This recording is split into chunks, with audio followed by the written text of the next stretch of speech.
Good afternoon. Received an offer on a listing of mine conditional on financing. After several rounds of negotiation going back and forth, the offer was accepted. The buyers did not deliver a deposit within 24 hours of acceptance of their offer and sent in a mutual release instead. My client signed the mutual release and the deal was dead. A few days ago, we received offer 2. The offer was accepted, and as per the agreement of purchase and sale, a deposit was to be delivered yesterday. This is a firm deal. We never received the deposit. Today, the buyer's agent sent me a text saying they will not be delivering the deposit, and therefore the deal is dead as far as they're concerned. Well, is the deal dead? Are the buyers really off the hook that easily? Let's go upstairs and see my good friend and lawyer, Behrouz Amouzgar of Lexpand, and ask him this question. Let's go.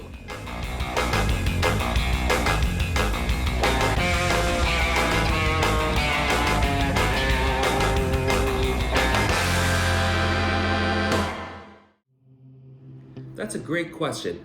So the first thing that I'd like to point out is the language contained in the Agreement of Purchase and Sale on the OREO form. It's really important to note that it says upon acceptance shall mean that the buyer is required to deliver the deposit to the deposit holder within 24 hours of the acceptance of the agreement. It doesn't say that the agreement is conditional upon the payment of the deposit. It very clearly says that the buyer is required to deliver the deposit. There's a difference between conditions, such as a financing condition, and also obligations that are created in a contract. A condition, typically, when it's not met, you don't have an agreement at all. So the agreement is conditional on that particular event. In this particular case, however, we see that this is not a condition. This is a clear obligation. Also, I'd like to point out another clause in the Agreement of Purchase and Sale. That's clause number 20 with respect to time limits, that says that time shall in all respects be of the essence, which means that when the agreement says 24 hours, that means 24 hours. 24 hours and 1 minute is too late. So the question that arises is, what are you supposed to do when you have an agreement of purchase and sale that is firm and the buyer does not submit a deposit?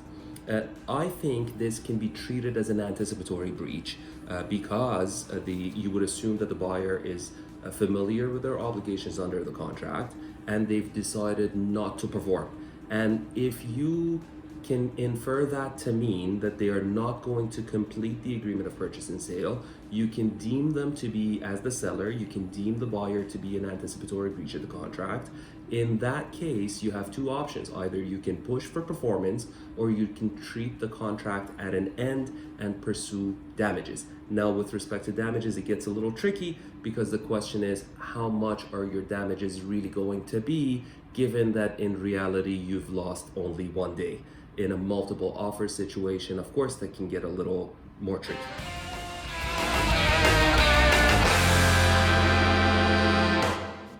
There you go. Please consult with your lawyer if you are in a similar situation. In this case, my clients are nice enough, are going to sign a mutual release, and hopefully will sell the property pretty soon, since it's a beautiful residential commercial lot on 16th near Yonge Street, and it's a gold mine. Hint, hint. Always talk to your good real estate agent regarding the amount of deposit, when the deposit is due, and what happens if the deposit is not delivered on time, and seek legal advice for further clarification.